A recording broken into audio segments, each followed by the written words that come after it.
ওয়াশিংটনের ক্ষমতাশালীদের চোখ রাঙানি আর হুমকিকে নিমেষেই তুচ্ছ করে প্রমাণ করে প্রশান্ত মহাসাগরের বুকে এক নজিরবিহীন সামরিক মহাবিস্ফোরণ ঘটাল পিয়ংইয়ং।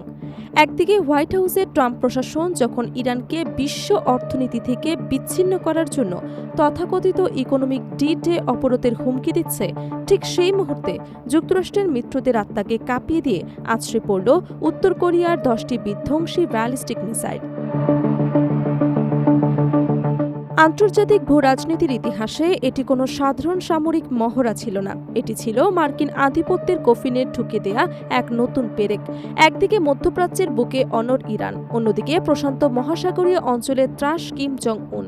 এই দুই শক্তির এক অলিখিত সামরিক বোঝাপড়া আজ আমেরিকার একক বিশ্ব শাসনের ত্রুটি চেপে ধরেছে।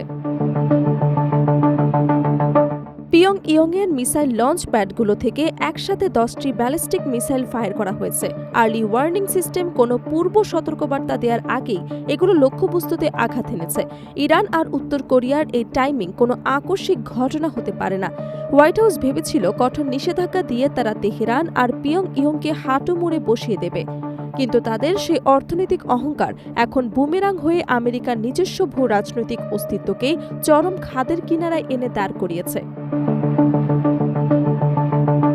ইরানকে অর্থনৈতিকভাবে শ্বাসরুদ্ধ করার জন্য ওয়াশিংটন এক নজিরবিহীন ফাঁদ পেতেছিল। তাদের মূল লক্ষ্য ছিল তেহরানের পরমাণু সক্ষমতাকে ধমকি দেয়া এবং হরমুজ প্রণালীর উপর নিজেদের নিয়ন্ত্রণ প্রতিষ্ঠা করা।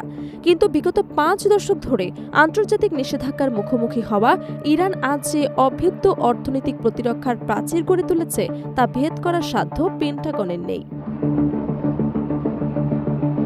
তেহরানের এই অর্থনৈতিক টিকে থাকার মূল চাবিকাঠি হল এশিয়ার উদীয়মান শক্তির সাথে তাদের শক্তিশালী বাণিজ্য ঐক্য। বিশ্ব বাণিজ্যের তথ্য বিশ্লেষণে দেখা যায়, ড্রাগনের দেশ চীন এককভাবে মার্কিন নিষেধাজ্ঞাকে বুড়ো আঙুল দেখিয়ে ইরানের তেলের সবচেয়ে বড় ক্রেতা হিসেবে অবস্থান শক্ত করেছে। প্রতিদিন গড়ে প্রায় 13,80,000 ব্যারেল অপরিশোধিত তেল ইরান থেকে সরাসরি চীনে পরিবাহিত হচ্ছে, যা ইরানের মোট তেল রপ্তানির প্রায় 80%। আমেরিকা চীনা শোধনাগারগুলোর ওপর ডলারের চাবুক চালাতে চেয়েছিল, কিন্তু বেইজিং মার্কিন ডলারকে পুরোপুরি বাতিল করে নিজস্ব মুদ্রা ইউয়ান ও বিকল্প ব্যাংকিং চ্যালেঞ্জের মাধ্যমে কোটি কোটি ডলারের লেনদেন চালিয়ে যাচ্ছে। একই সাথে মধ্যপ্রাচ্যের আমেরিকার ঘনিষ্ঠ মিত্র বলে পরিচিত সংযুক্ত আরব আমিরাতও ইরানের আমদানির বিশাল বাজার নিয়ন্ত্রণ করছে, যার পরিমাণ প্রায় $21 বিলিয়ন। আর ন্যাটোর দ্বিতীয় বৃহত্তম সামরিক শক্তি তুরস্ক তাদের মোট চাহিদার 13% প্রাকৃতিক গ্যাস সরাসরি ইরান থেকে আমদানি করে চলেছে। ইরাকের সাথে $10 বিলিয়ন এবং পাকিস্তানের সাথে বাড়তে থাকা $1 বিলিয়ন অনানুষ্ঠানিক বাণিজ্যিক প্রমাণ করে ওয়াশিংটন চাইলেই ইরানকে একঘরে করে রাখা সম্ভব নয়। তেহরানের পররাষ্ট্র মন্ত্রকের কনফারেন্স রুমে চীনা এবং ইরানি প্রতিনিধিরা এক চা চক্রে বসে নতুন তেল চুক্তির নথিতে সই করেছেন। ওয়াশিংটন ভেবেছিল ডলারের তালা দিয়ে তাদের আটকে রাখবে। তারা ভুলে গেছে যে এশিয়ার অর্থনীতি এখন আর মার্কিন ব্যাংকিং সিস্টেমের মুখাপেক্ষী নয়। কেবল অর্থনৈতিক নয়, সামরিক ক্ষেত্র পশ্চিমাদের আত্মতুষ্টিকে আতঙ্কে পরিণত করেছে আরেক বৈশ্বিক অক্ষ। আমেরিকা ও ইসরায়েল যখন আনন্দে মেতেছিল এই ভেবে যে তারা ইরানের সামরিক স্থাপনায় আঘাত এনে তেহরানের অস্ত্র ভাণ্ডার দুর্বল করে দিয়েছে, ঠিক তখনই কাস্পিয়ান সাগরের বুক চিরে নিঃশব্দে ইরানের আমিরাবাদ বন্দরে ভিড়ল রাশিয়ান কার্গো জাহাজ।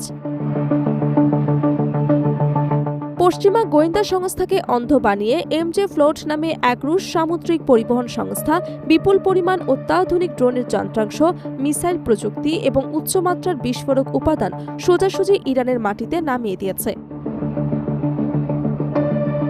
তেহরানের কাছে এক গোপন সামরিক কারখানায় রুশ প্রযুক্তির সাহায্যে আধুনিকায়িত হচ্ছে বিখ্যাত শাহেদ ড্রোনের নতুন সংস্করণ। কারখানার ভেতরের মেকানিক্যাল সাউন্ড আর রোবোটিক আর্মের কাজের গতি স্পষ্ট বুঝিয়ে দিচ্ছে যে ধ্বংসের মুখ থেকে ইরানের সমরাস্ত্র শিল্প পুনরায় প্রাণ ফিরে পেয়েছে। ইউক্রেনের যুদ্ধক্ষেত্রে ড্রোন প্রযুক্তি যে সহায়তা দিয়েছিল, মস্কো সেই বন্ধুত্বের ঋণ ভোলেনি। এই নতুন প্রযুক্তি আকাশসীমাকে যে কোনো পশ্চিমা আগ্রাসনের বিরুদ্ধে পূর্ণ সুরক্ষা দেবে। আমেরিকা জনসমক্ষে অস্বীকার করলেও পেন্টাগন খুব ভালো করেই জানে রাশিয়া এবং ইরানের এই কৌশলগত মেলবন্ধন মধ্যপ্রাচ্যে মার্কিন ঘাঁটিগুলোর অস্তিত্বকে সরাসরি লাল সংকেতের মুখে দাঁড় করিয়ে দিয়েছে। ঠিক এই শ্বাসরুদ্ধকর ভূ রাজনৈতিক প্রেক্ষাপটেই এশিয়ার আকাশে আছড়ে পড়ল পিয়ংইয়ং এর মিসাইলের গর্জন। প্রশান্ত মহাসাগরে দক্ষিণ কোরিয়াকে সাথে নিয়ে যুক্তরাষ্ট্র যখন শক্তি প্রদর্শনের জন্য সামরিক মহড়া শুরু করেছিল, কিম জং উন তার জবাব দিলেন পিয়ংইয়ং এর নিজস্ব আগ্রাসী ভঙ্গিতে। জাপান সাগরের নির্দিষ্ট লক্ষ্যবস্তুতে 10টি মিসাইল আঘাত হানার পর ডোনাল্ড ট্রাম্প প্রশাসন হঠাৎ করে চরম নমনীয় এবং ব্যাকফুটে চলে আসার লক্ষণ দেখালো। তারা কোনো পূর্বশর্ত ছাড়াই অ্যাপেক সম্মেলনের ফাঁকে উত্তর কোরিয়ার নেতার সাথে সরাসরি আলোচনায় বসার আবেদন জানায়, এমনকি নিজেদের দুর্বলতা ঢাকতে দক্ষিণ কোরিয়ার সাথে যৌথ সামরিক মহড়ার আকার কমিয়ে আনার ঘোষণা দেয়। কিন্তু পিয়ংইয়ং এর রাজপ্রাসাদ এই রাজনৈতিক টোপ গিলে নেয়ার পাত্র নয়। উত্তর কোরিয়ার অত্যন্ত প্রভাবশালী শীর্ষ নেত্রী ও কিম জং উনের বোন কিম ইয়ো জং এক কড়া বিবৃতিতে মার্কিন প্রশাসনের প্রস্তাবে এক চরম ধাক্কা দিলেন। ওয়াশিংটনের এই লোকাঙ্গন মহড়া কমানোর ভাওতাবাজি আমাদের কাছে হাস্যকর। মার্কিন যুক্তরাষ্ট্র যদি মনে করে এই ধরনের সস্তা ছাড় দিয়ে তারা আমাদের পারমাণবিক নিরস্ত্রীকরণের টেবিলে বসাবে, তবে তারা অলীক স্বর্গে বাস করছে। তাদের আগ্রাসী নীতির জন্য আমেরিকাকে আরও চড়া মূল্যে চোকাতে হবে। পিয়ংইয়ং স্পষ্ট জানিয়ে দিয়েছে তাদের আর যুক্তরাষ্ট্রের শর্তে কুঁকড়ে থাকার প্রয়োজন নেই। আমেরিকা যদি কোনো আলোচনা চায়, তবে উত্তর কোরিয়াকে একটি নির্ধারিত পারমাণবিক শক্তিধর রাষ্ট্র হিসেবে মেনে নিতে হবে এবং প্রশান্ত মহাসাগরীয় অঞ্চল থেকে তাদের সশস্ত্র বৈরী সামরিক উপস্থিতি চিরতরে গুটিয়ে দিতে হবে।